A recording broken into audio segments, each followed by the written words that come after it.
Boom Boom is weird. Is he an enemy, a character, an individual, or a member of a species? We know he's a regular recurring boss nowadays, of course, but his entire career and really his entire creation has been all over the place.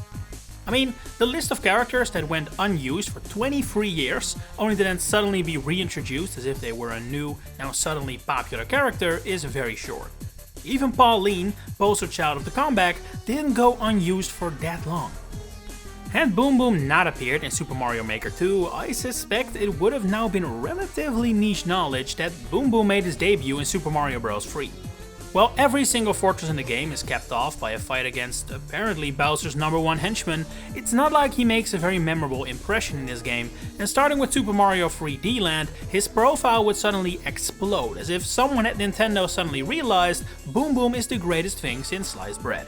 The difference between Boom Boom before 3D Land and after is honestly crazy. It feels like the kind of stuff most fans of very niche characters can only dream about.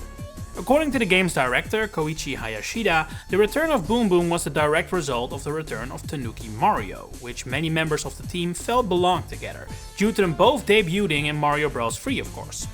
What is interesting though is that Hayashida mentioned they wanted the Koopalings back for the same reason, and despite the Koopalings at this point being pretty in the mix as Mario characters again, they did not appear in 3D Land at all. In the end, it was the fact the team had an idea for a boss who would follow you around the room that caused Boom Boom to make the cut, as that's pretty much all he does and he has ever done. But this is all not an explanation for what happened afterwards. I mean, New Super Mario Bros. 2 brought back Reznor in full force, which hadn't been seen since Super Mario World, but they have gone back to the shelf Nintendo forgot they left them on in the first place. Something about Boom Boom made him stick. Following 3D Land, he swiftly made reappearances in New Super Mario Bros. U, Mario 3D World and Mario Run, which was accompanied with an impressive yet strange spin-off run. Many sports games especially started to incorporate Boom Boom around this time, with both the last two Mario and Sonic games as well as Mario Sports Superstars adding him as potential teammates. His role in Superstars as a goalkeeper in soccer or football would later be repeated in Mario Strikers Battle League, replacing the critters from the first two games.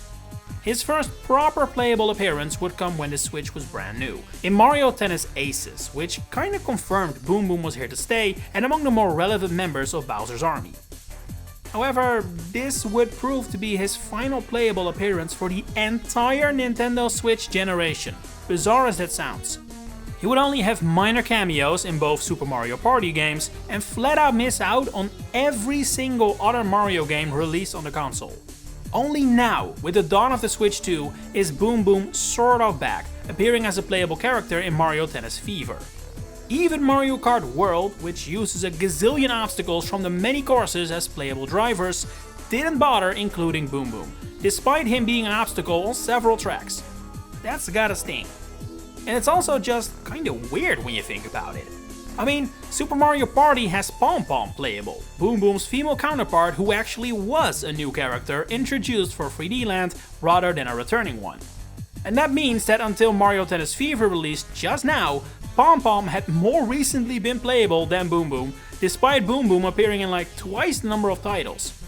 And one possible reason for both those facts, so Pom Pom having pretty much the same number of playable appearances as Boom Boom, yet also having way less appearances in general, is all in their characterization, and especially the inconsistency between the two. When Boom Boom first appeared in Mario Bros. 3, it was quite unclear whether he was a constantly reappearing individual or a species.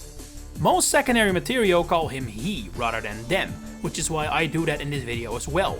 Then again, the official Prima strategy guide for the game calls him a member of the Koopalings, so how reliable is that really? It is worth pointing out though that two World E levels from Mario Bros. 3's advanced re-release feature multiple Boom Booms in one level, which would obviously not be possible if he was an individual.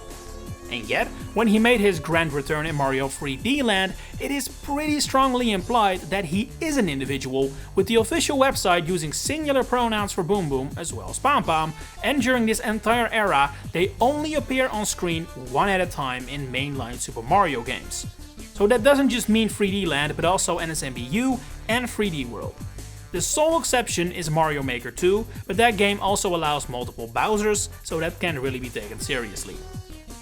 As such, it seems likely that upon being reintroduced, the idea was that Boom Boom and Pom Pom would be individuals, new high-ranking members of Bowser's army, similar to the Koopalings, Bowser Jr. and Kamek. But for some reason, the spin-off games didn't really get the memo.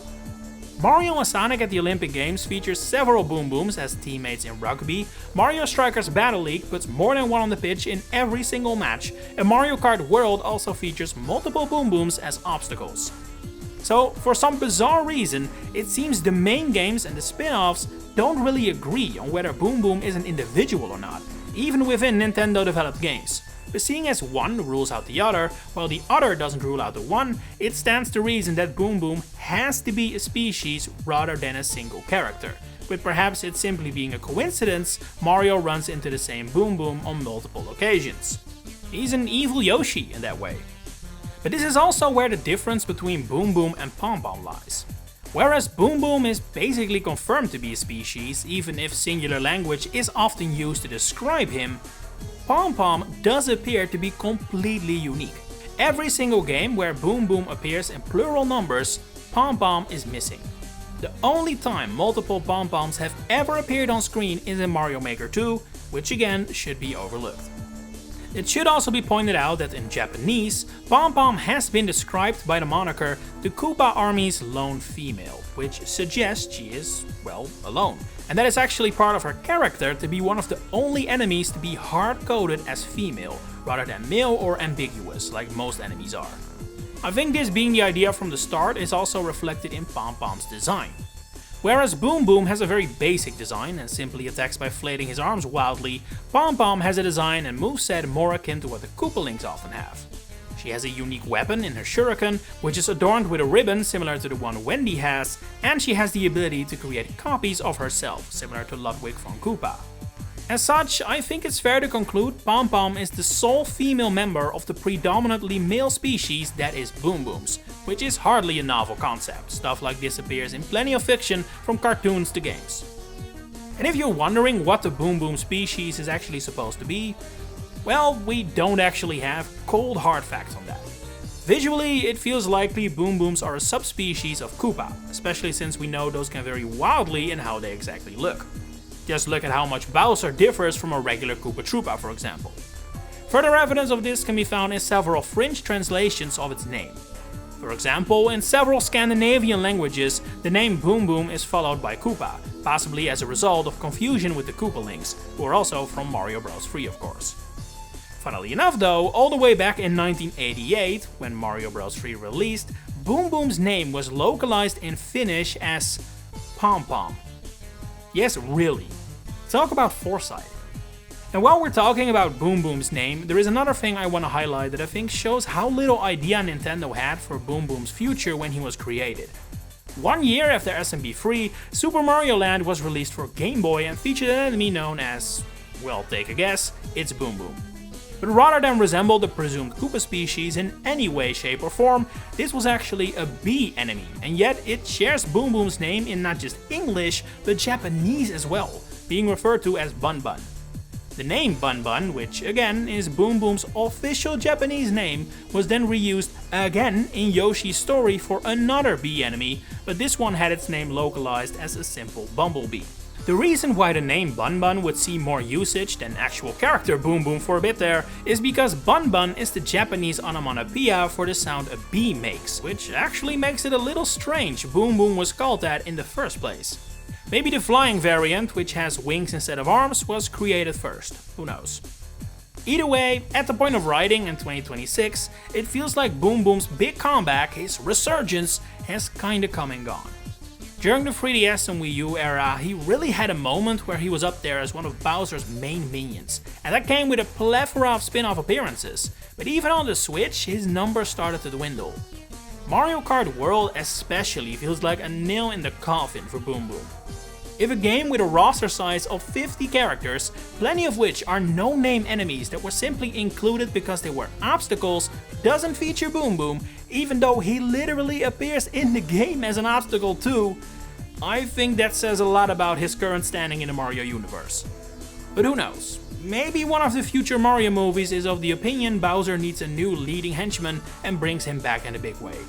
He was already featured on concept art for the first movie, so the idea at least came up.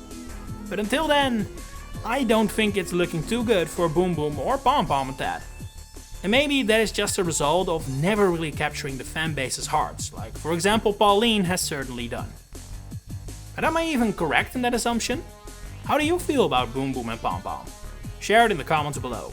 If you enjoyed this video, please consider giving it a like and subscribing. And if you really want to support me, you can now become a channel member to get all kinds of fun perks and help me keep bringing these videos to your doorstep every week. For now, thanks for watching and enjoy the rest of your day.